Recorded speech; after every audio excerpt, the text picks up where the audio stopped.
firstly apologize. For the past couple of days, the nation has been witnessing Ugandans speaking out against corruption, against abuse of office, against other gross violations of the law, with specificity to the Parliament of Uganda, this institution. At some point, there were people who dismissed these protests, and our view had always been, don't dismiss them, listen and respond, because it's important that we be accountable. And these allegations have been heavy sounding in many respects, touching various offices, but especially touching the highest office of this institution. That's the office of the Speaker of Parliament. Various questions have been raised. Firstly, I want to appreciate Ugandans for speaking out. It's important that as leaders we be accountable.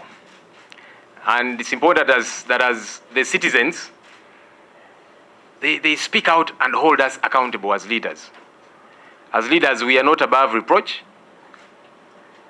The people that are asking questions put us in these positions, and they expect us to be accountable to them. So various allegations have been leveled against this institution, but with specificity the Speaker of Parliament. And we have been concerned as the opposition about these numerous allegations. So we sat this morning to agree on our approach. We have been watching, by the way, and we were deliberate about first being silent so that we see all that unfolds, so that we are able to capture everything that the people of Uganda are saying, and then we get to speak out after we have captured all of these things. So the allegations range from things like travel per diem. We have been seeing figures flying around on social media and elsewhere where the Speaker flies to different countries, and the per diem is not quite explainable, as we have seen these allegations out there. We know that the Speaker's per diem is $9,900 per day. The figures we are seeing, or thereabout, 990. The figures we are seeing out there show that the per diem was more than $4,000 per day. It does not quite make sense. Did the rules change?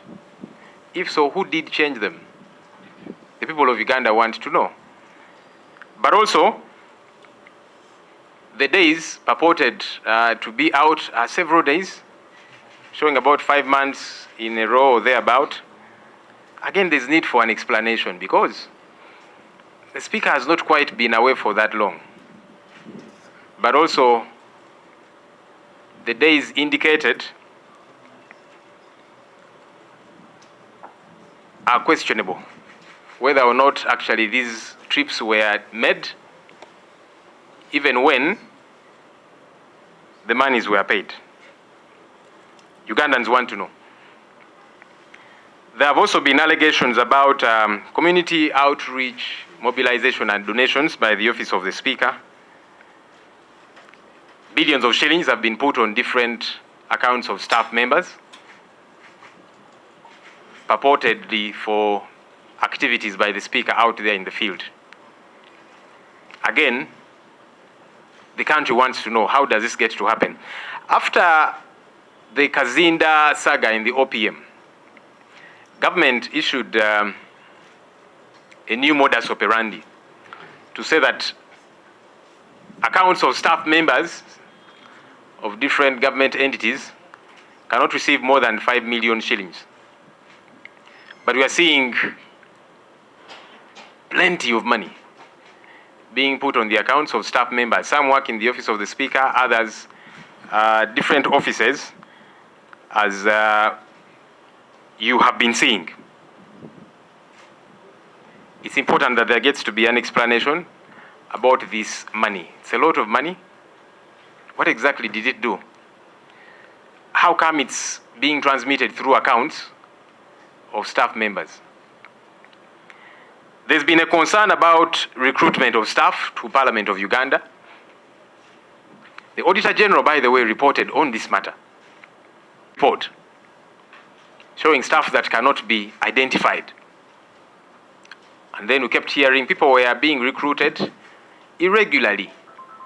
Some, we are told, are relatives, friends, in-laws, outlaws, whatever the case might be. There's need for an explanation. Who gets to be hired? And how? What process do they go through? As the Office of the Leader of the Opposition, we have lost staff whose contracts ran out at the end of January. I did engage the leadership to say, these people have been working here 2.5 years, doing good work. Let's renew their contracts. Normally, the procedure has always been the new leader nominates a new team. But I said, I have no problem with those who have been there. Let's renew their contracts. The Speaker of Parliament, together with the clerk, told me that there's no money, that the wage bill ceiling had been hit, so contracts cannot be renewed. But as that's happening to the Office of the Leader of the Opposition, within here there's other recruitments happening. How? There's need for a proper explanation to all of these different issues. We have also raised concern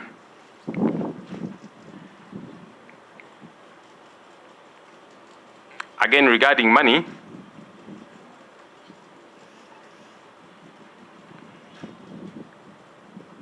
as appropriated by the Commission. The Commission is in charge of this institution. From the time that I joined the Commission as leader of the opposition, I've not been invited for a Commission meeting. I don't know if Commission meetings are sitting. I don't fully understand what's happening there because the modus operandi had always been that there get to be regular Commission meetings. In fact, at some point there were 2 meetings every month. It's over 2 months since I'm in office and not invited for any Commission meeting, and yet work keeps happening that ideally should have been okayed by the Commission. Again, that is not clear. We have also heard about contracts that are signed in a surreptitious manner. There is one particular one where a radio station in Bukedia, which we understand belongs to the Right Honourable Speaker of Parliament, it's called Mama Bukedia FM, was given a contract by the Commission worth 3.12 billion shillings to do Parliament work, whatever that work gets to be. Again, we don't fully understand the process, how this was done. Were procurement regulations followed for this contract to be awarded? Also, the people that signed off that contract as managers of the radio station are staff of Parliament in the office of the Speaker. So how exactly does that happen? You're staff in the office of the Speaker, you're also manager of her radio station, and then there's a contract worth plenty of money. It's problematic.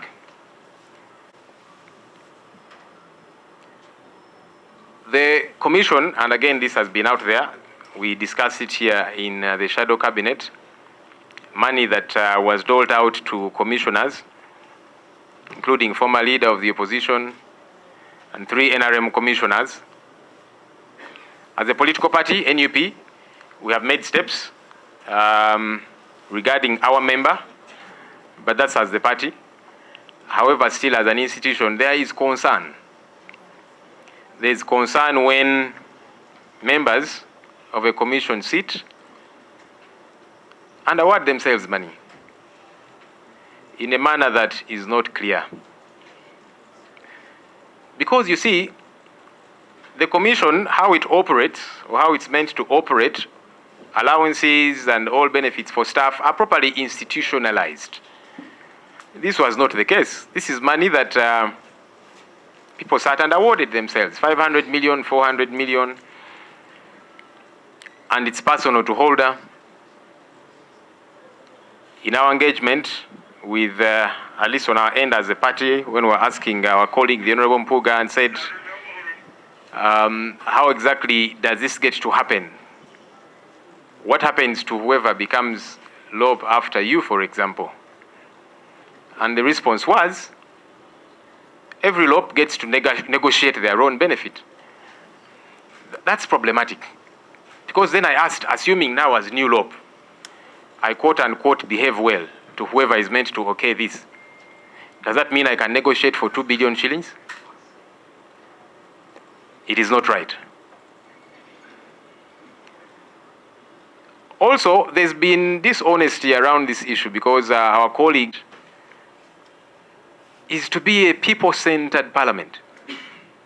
If we are to be a people-centered parliament, we must account to the people. That we shall be people-centered. Otherwise, then we are not being honest with ourselves.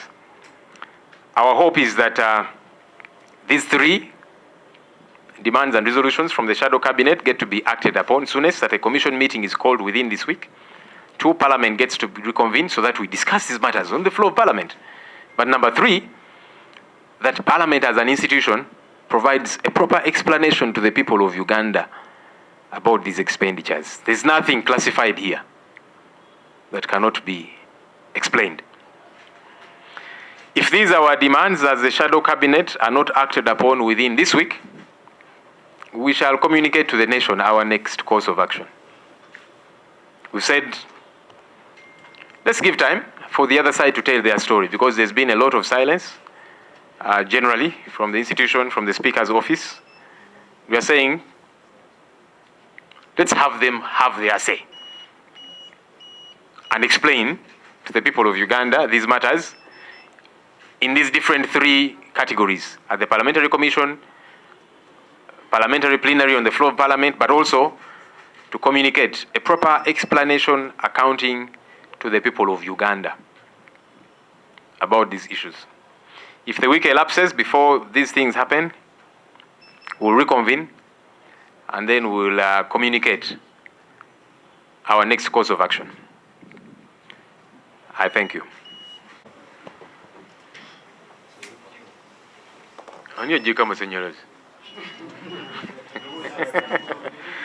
Anyway, okusookera ddala ebintu bingi ebibaddeeyo mu mawulire bannayuganda nga babyogerako ku paalamenti yaffe eno, nsonga nkulu, ensonga z'essente. Ffe nga opposition tubadde tusirikiddemuko nga tulindiridde okulaba biki ebivaayo, byonna biveeyo, byonna biveeyo, tubikuŋŋaanya obulungi tubyogereko. Olunaku lwa leero tutudde nga shadow cabinet ne twogera ku nsonga zino eziri eyo ku mitimbagano bannayuganda bazoogerako, boogera ku parliament allegations nga balumiriza kino na kino. Ezisinga ku zo zeekuusa ku office yakulembera parliament, owekitiibwa speaker, entambula ze tulabye nga ssente empitirivu ezikozesebwa ku ntambula ze. Speaker pa DM owuwe olunaku abeera $9 mu 9, naye ate ssente ze tulaba ezisaasaanyibwa ng'olunaku akozesa $4,000 n'okweyongera waggulu, okulumiriza okutwagala kutegeerekeke. Ennaku mpitirivu ezibaliddwa zaatambudde, naye nga twebuuza, okay, ng'ovudde ku kya ssente okubeera ennyingi ennyo, bazongerezaawa ye? Ani yatuula n'asalawo okuzongeza? Naye ng'ekyo kivuddeko, entambula zino engendo nga zibadde nnyingi, kubanga ezimu nga ali Nairobi at the same time ali Turkey nga tebitegeerekeka. Naye n'ekirala ng'ennaku nnyingi zino twebuuza, yagendayo, yatambula engendo zino, oba just basayiningira ssente?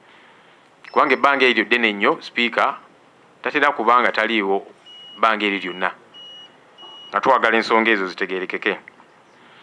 Waliwo ssente empitirivu eziraga nti speaker abadde akola activities ez'enjawulo mu communities okusingira ddala mu Eastern Uganda gy'ava. Ssente zino nga ziyita ku account z'abakozi ba parliament. Ssente empitirivu buwumbi na buwumbi.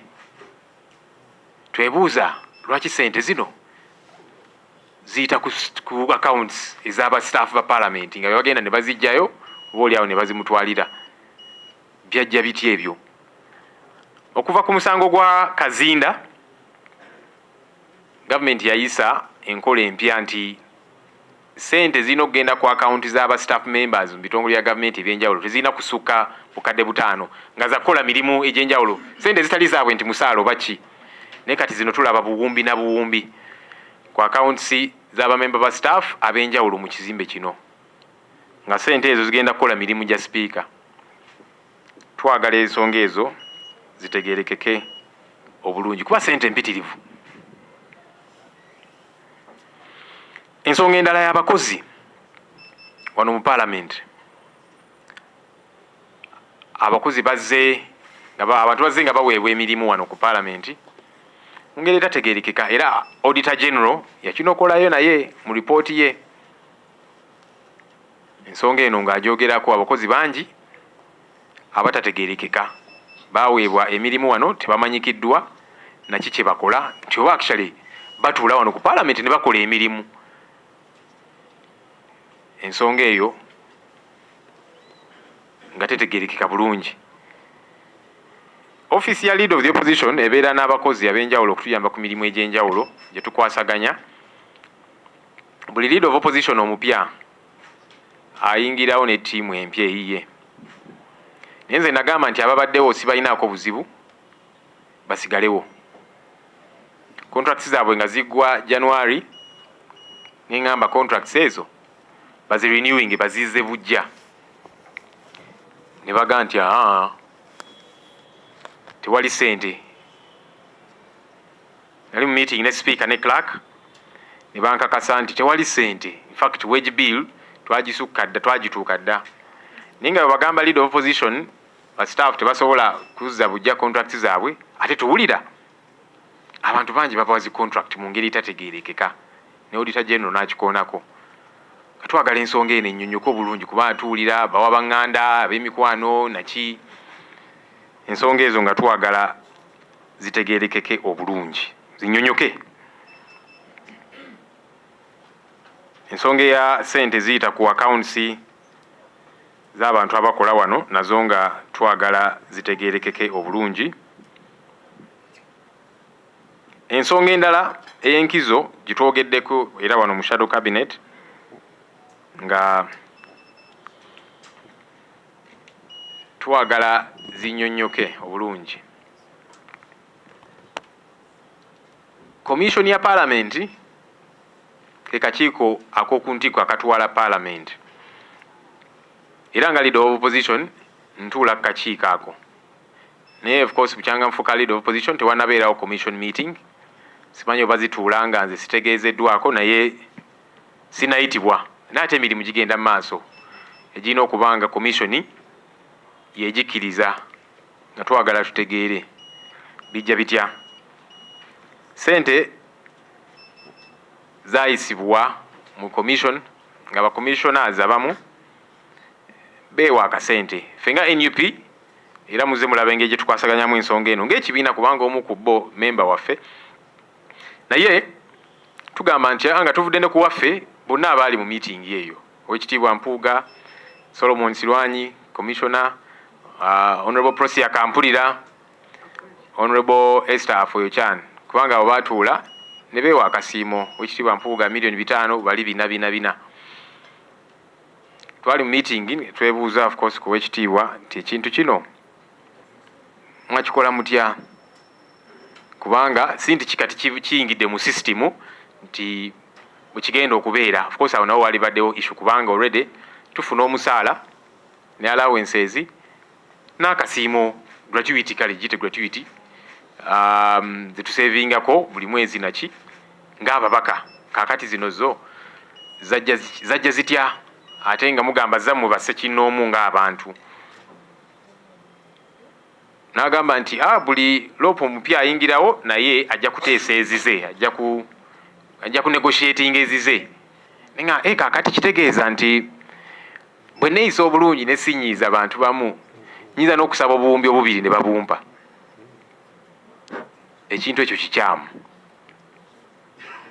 Ate nga tusaba wabeerewo obwerufu kubanga tuze tuwulira omukulu ng'agamba nazifuna ssente ezo, alinze ne installment esooka. Naye ate ayogerera Parliament, omukulu Chris Oboro yali ku TVM n'akakasa ti abantu ba... Ladies and gentlemen.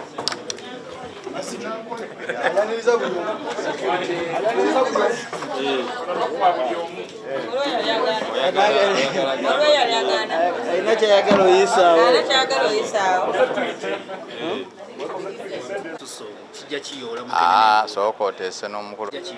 Singa lukyekya n'aboludde okuvuganya nabo namwe muli lwedde okupakinga ensawo zammwe kuba n'okuwegaamu. Of course omuntu yenna bw'okwatibwa mu kikolwa tusuubira nti bw'okwatibwa mu kikolwa sooka olindeko. Ezoogerwako nti namwe aboludde okuvuganya mwazifuna singa kizuulwa kiki ekiddako? Omuntu yenna azuulwa nti yafunye $1,000,000 abantu bamuggyemu obwesige kubanga alina okunnyonnyola ensonga yafunye zaakira yazigjeewa.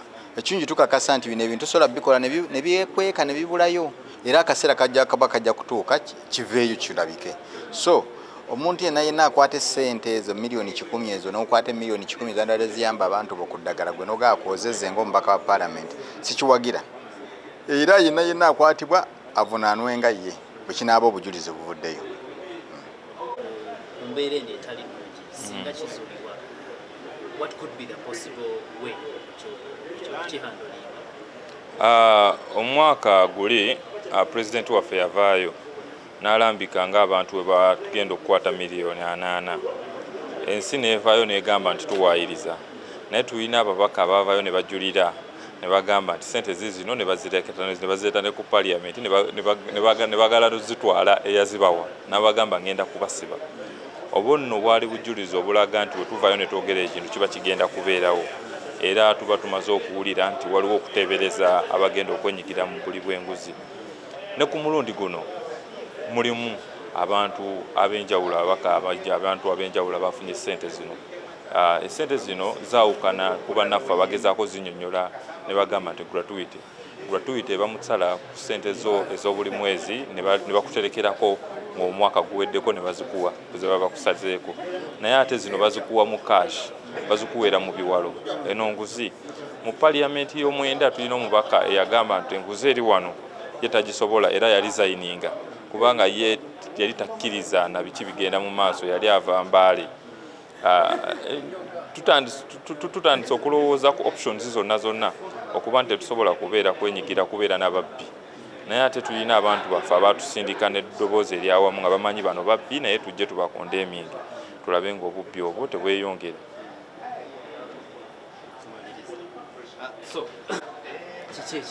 Omuntu yenna alina position yaffe eri nti omuntu yenna alina obujulizi ku bantu bano kubanga tumanyi nti n'abo bakolera nga babayambako ntono muwe abazitambuza balaba abantu bano abazikimye. Ku bibadde bigenda mu maaso ku mitimbagano gonna si ffe naffe ababaka ebintu ebimu tubadde tetubimanyi naye nga tubiwulira nga tubiteebereza, naye enkola wano eri nti tosobola kuvaayo nga tolina bujulizi. Obujulizi obwo bubeera mu ddoboozi, bubeera mu kifaananyi ekintu ky'oba olabyeko. Naye ate munna asobola okukugamba nti nze nalidde n'avaayo n'agamba akakuwa kafunye n'omugamba kitegeera kati mu mbeera eyo bannaffe bavaayo ne batugamba ne batusekerera n'okusekerera nga ajeregereza mwenno oli eyo tokyogamba tolina bizibu mu constituency laba akamotoka akoovuga olumu n'akusekerera ng'emipiira gyaweddeko. So mu nkola eno twandiyagadde nnyo singa lisiti evaayo ne tusobola okukwestioninga abantu bano oba ne public n'emanya baani abali enguzi.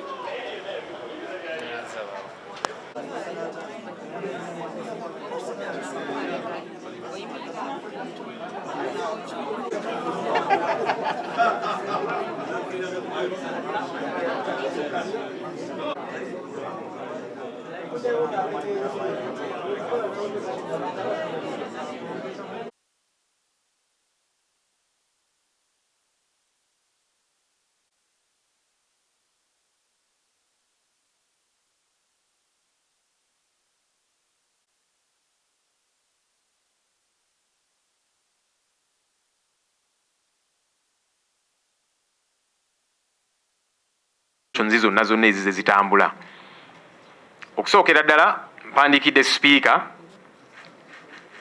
nga musaba ayite commission meeting tutegeere ebitambula, kuba commission yevunaanyizibwa ku ssente za paalamenti zonna nga twagala okunnyonnyoka naddala nze kubanga sinayitibwa mu commission meeting yonna kati emyezi giweze ebiri, simanyi oba zituula nga sitegeezeddwako. Musabye ayite commission meeting mu wiiki eno. Ekyokubiri, tusaba sipiika ayite paalamenti kubanga paalamenti bajadjani nga bagiwummuza nga tetumanyi ddi lwe tuddamu adjourning sign die nga bwe kiri. So nga tusaba paalamenti eyitibwe twogere ku nsonga zino, nsonga za bannayuganda zibakwatako, era bwe tubeera wali ku paalamenti, ku floor ya paalamenti nga twogera ku nsonga zino tuba twogera amaloboozi g'abantu abaatutuma. Oba oli awo buli munnayuganda miliyoni 47 baali badde awo bonna nga bateesa naye tekisoboka, kwe kusindika ffe tubateeseze. Ekyokusatu, twagala paalamenti nga institution eveeyo ennyonnyole ku nsonga zino zonna eza ssente ezikozesebwa mu ngeri etategeerekeka, ssente empitirivu, abakozi abaweebwa emirimu, engabanya ssente, ensonga zino zonna zonna nga twagala paalamenti yennyonnyoleko ku nsonga zino. Obutongole munnayuganda ategeere kubanga ssente za munnayuganda. Era oluusi mpulira abantu abamu nga bagamba tebibakwatako naki, tebibakwatako batya? Zino ssente za muwa musolo, ateeka okutegeera, ateeka okunnyonnyolebwa enkozesa ya ssente zino. Tusabye ebintu bino bikolebwe wiiki eno. Bino ebintu ebisatu, commission meeting etuule tutegeere, nange ntegeere kuba sinatuula mu commission meeting. Ekyokubiri, paalamenti eyitibwe tuteese ku nsonga zino. Ekyokusatu, paalamenti yennyonnyoleko mu buwandiike obutongole ng'ennyonnyola bannayuganda ku nsonga zino. Wiiki bw'enaggwa ng'ebintu bino tebikoleddwa, tujja kuddamu tutuule twabuulira ate kiki tuzzaako, kubanga ensonga zino ziri serious. Nga maliriza, ensonga zino tetuzoogerako kubanga tulina ensonga yonna eri personal kuwa ekitiibwa sipiika, kuwa ekitiibwa Mpuuga, ba commissioners abalala oba omuntu yenna. Nedda, bonna tubawa ekitiibwa ng'abakulembeze, naye tugamba nti kibakakatako okunnyonnyola ensonga za ssente y'omuwa omusolo. Ensonga eyo nkulu, so oleme kubeera okwekwasa nti ate kakati ono tumwagala ate ono ki. Tuddemu ensonga, tuleme kubuzaabuza ggwanga, tuddemu ensonga eza ssente zino. Let me say that in English because I didn't say it gye tulabye. Contract commission yagiwa radio emu eyo Bukedya bagiyita Maama Bukedya FM era nga tuulira ya speaker wa parliament. Contract yagiweebwa yali ya buwumbi 3 million 10, 3.1 billion shillings. Kola emirimu gya parliament nagyo nga twagala tunnyonnyoke mirimu ki era bayita mitendera ki gya procurement okuwa contract eno radio eno abalala ze batasobola kufuna contracts ezo kubanga tulina endala booli ezina ne wide coverage naki. Ensonga ezo zonna nsonga twagala zinnyonnyoke kubanga zino ssente za muwa musolo. Kale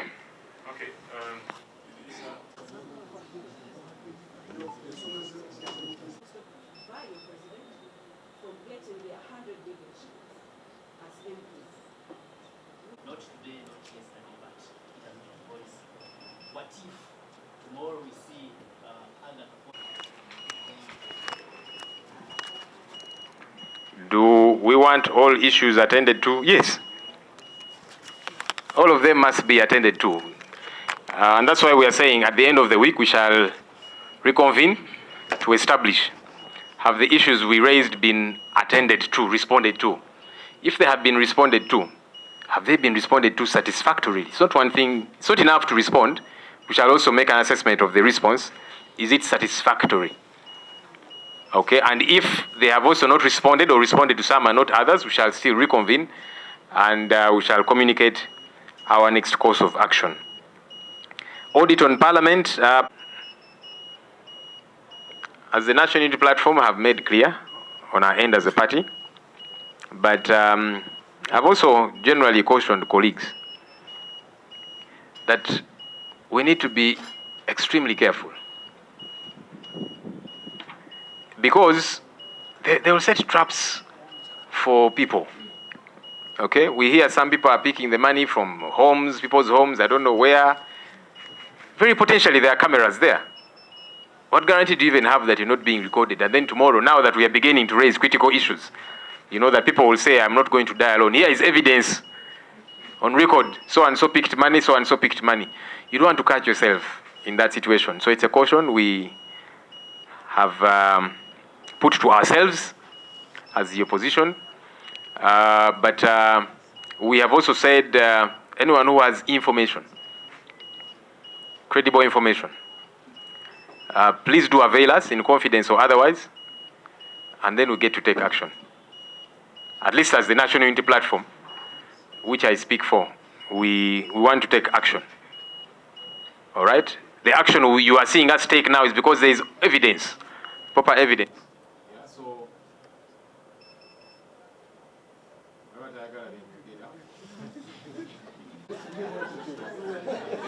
it's been over 30 minutes.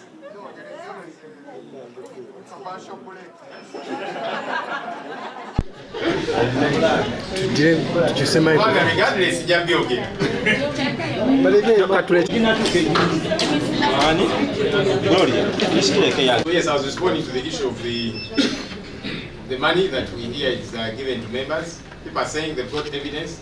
Please avail that evidence, right? And then hold us accountable for not taking action.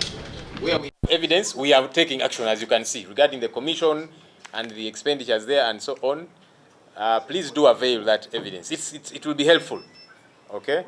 But again, like we have said, I personally keep cautioning colleagues, let's be very careful, let's not fall into traps, because...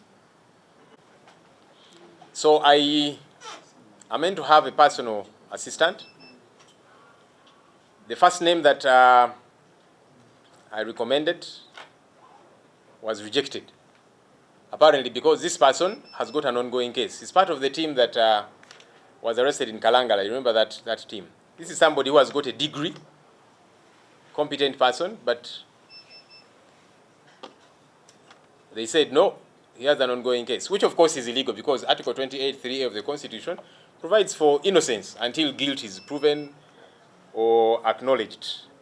But I said, okay, let me not pull ropes here and there. I appointed another person, which person was also failed deliberately, because some people are saying this one wants to run against a particular MP. Now if he gets a job here, he will be empowered to run against that particular person. Ridiculous. This is the person who is very qualified. So those two were rejected. I said, okay, let me get another person. This is a personal assistant that I'm entitled to, somebody who ought to be qualified.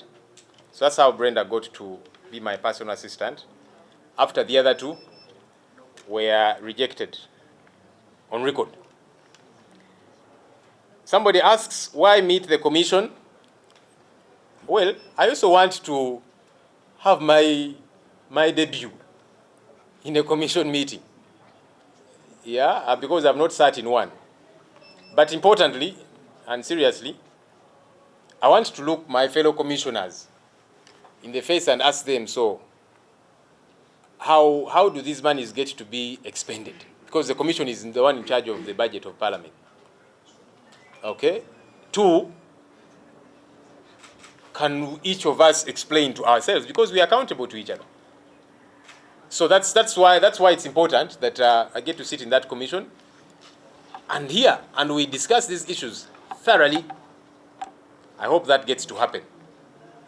Now, our fingers are itching for evidence, because we don't want anyone to say we are witch hunting them. You know, it's possible for people to go out there and say, you're witch hunting me, you don't like me, and that kind of thing, once there is no tangible evidence, yeah? Because you see, even where there is evidence, again, people are still saying, we don't like them, but there is evidence. So even for this matter, whoever has evidence, please avail it. And we get to take action. Tuzze tubiwulira ebintu bino byennyamiza, era tusaba abo bonna abalina ku bujulizi mubutuwe tukole ekyo kye tulina okukola. kiyamba nnyo ng'obujulizi weebuli kubanga abantu bamanyi okwekwasa nti ate kakati nze tebanjagala oba ki tewali bujulizi naye ate bali mu kunnondoola kubanga olaba n'awali obujulizi abantu era beewakana ne bagamba nti just tetubaagala oba ki nga bujulizi weebuli kakati wano so kijja tuyambako nga tufunye ku bujulizi obwo okunoonyerezaako naye nze ŋŋamba bannange nti twegendereze nnyo tuleme ggwa mu butego kubanga eyo gye mukima ssente simanya mu maka gani eno simanya mu kime mu office wana ki waliwo kamera baba recordinga ate kati tutandise okunokolayo ensonga zino okuzoogerako abantu bajja kunyiga bagamba nti mugamba nti nziba ssente nze bubuno obutambi obulaga noono yapiikinga noono namuwa noono yafuna so twegendereze nnyo nnyini ddala ng'ababaka ensonga ya Brenda nina okubeera ne personal assistant erinnya lye nasooka okuteekayo baaligaana nti omuntu ono alina omusango mu kkooti y'omu ku abo baakwata ku nsonga ekalangala omuntu ono alina digiri ali qualified bulungi ninde baga nti olwokubanga alina omusango mu kkooti talina kuweebwa mulimu ekyo kimenya n'amateeka kubanga constitution yaffe kikaatiriza bulungi nti omuntu atanasingisa kkooti nga tennamusingisa musango toyinza gamba nti ali guilty oba gwamukka mufi n'okumumma omulimu kikyamu naye neŋŋamba kale kaneme kusika muguwaawo nenfuna omulala era n'omulala gwe nafuna ne bamugaana nti oyo tuwulira ayagala kwesimbako oli gundi mwenga temulina be mwesimbako bwekibanga kituufu nti alina ekifo kyayagala bwekibanga bwe kityo bwe kiri guba musango bwekibanga kituufu ne bagaana era ne bamusuula ninga kale kanfuna omulala era kwe kufuna Brenda as a personal assistant okusinkana commission yes commission njagala ngisinkane tunyonyoke ensonga zino nange njagala ntegeere kubanga simanyi oba meetings zize zituula kubanga siitibwanga ku commission meeting yaddeemu so simanyi oba batuula njagala commission simanyi